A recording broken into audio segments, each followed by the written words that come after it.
Voici le Mitsubishi Eclipse Cross, donc un nouveau SUV, un de plus, qui vient se placer dans la gamme du constructeur japonais entre l'AS6 d'un côté et l'Outlander de l'autre. L'Eclipse Cross est proposé en 2 ou 4 roues motrices, mais pour l'instant, au début de sa commercialisation, il n'existe qu'avec un seul moteur, un 1,5 litre turbo essence de 163 chevaux. Ses 4,41 m de long le placent entre un Qashqai et un Kadjar, mais l'Eclipse Cross joue la carte d'un design plus marqué, avec un côté coupé qui peut aller concurrencer le Toyota CHR. La transmission intégrale n'est disponible qu'avec la boîte CVT sur la motorisation essence. Un diesel de 2,2 litres devrait arriver plus tard dans la gamme en 2 ou 4 roues motrices. Mitsubishi n'est pas réputé pour ses intérieurs flatteurs. Cette Eclipse Cross fait quand même mieux que d'habitude dans la marque, avec une planche de bord meilleure qu'attendue à la fois en design et en qualité perçue, mais les parties inférieures laissent cette Eclipse Cross assez loin de la concurrence malgré tout. L'écran central est tactile, mais peut aussi se commander via un touchpad comme chez Lexus ou Audi.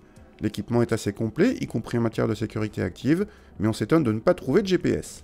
Il faudra passer par Android Auto ou Apple CarPlay pour l'obtenir. À l'arrière, la banquette est coulissante et l'habitabilité est excellente. On apprécie le plancher presque plat à la place centrale.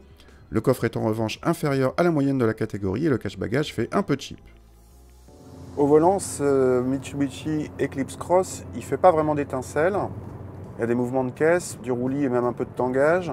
Par rapport à un 3008, il est à la fois moins dynamique et moins confortable. Quand on le pousse un peu dans ses retranchements, il fait ce qu'on lui demande, mais en vous disant clairement qu'il n'aime pas trop ça. En contrepartie, il reste tout à fait sain en toutes circonstances.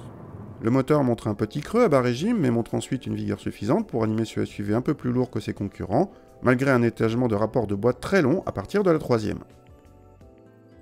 En consommation, cette Eclipse Cross est légèrement inférieure à la moyenne de la catégorie, mais consomme quand même presque 1 litre de plus qu'un Qashqai de même puissance selon nos mesures. Côté tarif, ce SUV débute à 25 000 € et notre modèle d'essai monte à 33 000 €. Autrement dit, l'Eclipse Cross se positionne sans complexe face à un Qashqai de même puissance. On attendait un tarif un peu plus agressif. Les atouts de cette Eclipse Cross, c'est d'abord une très bonne habitabilité à l'arrière pour les passagers. Ensuite, un bon niveau d'équipement sur cette version haut de gamme malgré l'absence de GPS. Le point faible principal, c'est une partie châssis très moyenne, aussi bien en dynamisme qu'en confort. Et puis il y a un prix assez élevé dans cette version haut de gamme,